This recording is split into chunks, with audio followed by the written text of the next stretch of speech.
everybody! Welcome back to Fun Facts with Faith. Today we are going to be talking about one of my brother's favorite TV shows, the Power Rangers.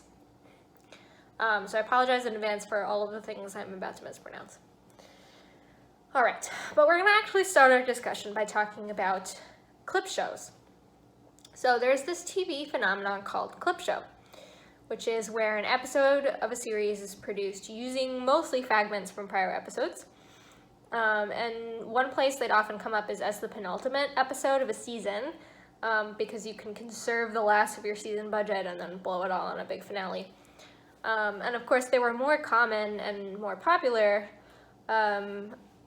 prior to the sort of more easy access to reruns and syndication, DVDs, and of course now binge watching. These days, clip shows are more likely to be found in kids' shows rather than adult media. But sometimes the whole children's show is a clip show. And that's the case for Power Rangers.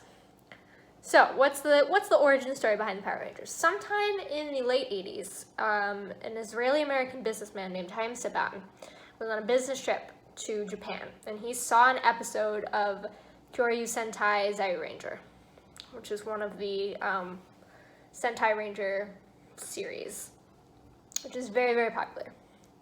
He really had no idea what he was watching, but he liked it, and more importantly, his keen business sense told him that all those brightly colored costume figures were like catnip for toy sales.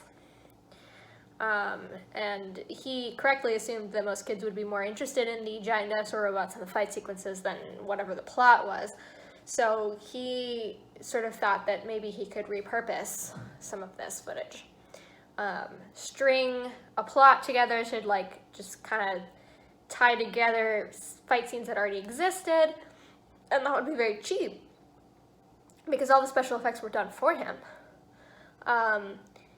So he got together with his business partner, Shuki Levy, whatever, and put together a pitch for the show that became Mighty Morphin Power Rangers.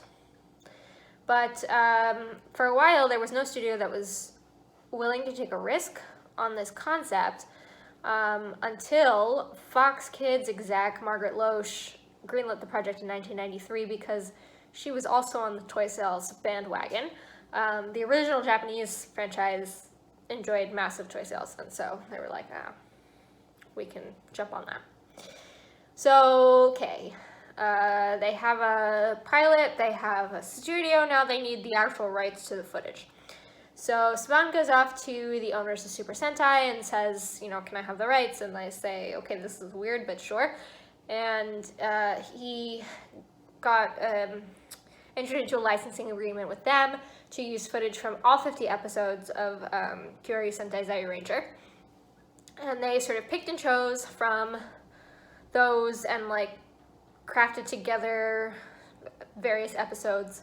And they even sort of picked out elements from other Super Sentai series, like the White Ranger, who sort of eventually joins up, is actually from an entirely different Super Sentai series.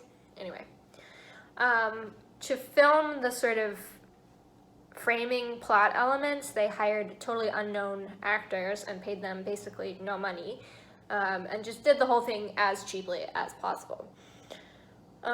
So they did it, they released it, and then Mighty Morphin Power Rangers made millions of dollars, both directly and indirectly in the aforementioned toy sales department. And then, if it worked once, it'll work again, right? So rinse and repeat for a whole host of Power Rangers spin-offs. I'm pretty sure they're still going, although obviously I am not up to date on the latest Power Rangers franchise entry.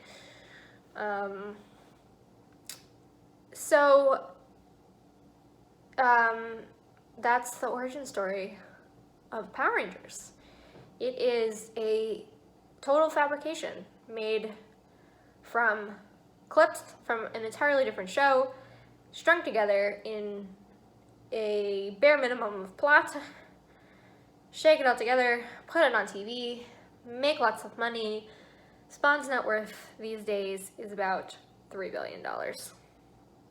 So really, instead of going to medical school, I should have created the Power Rangers. Oh well. You live and you learn. That's it for today. I will see you tomorrow with another fun fact. Bye!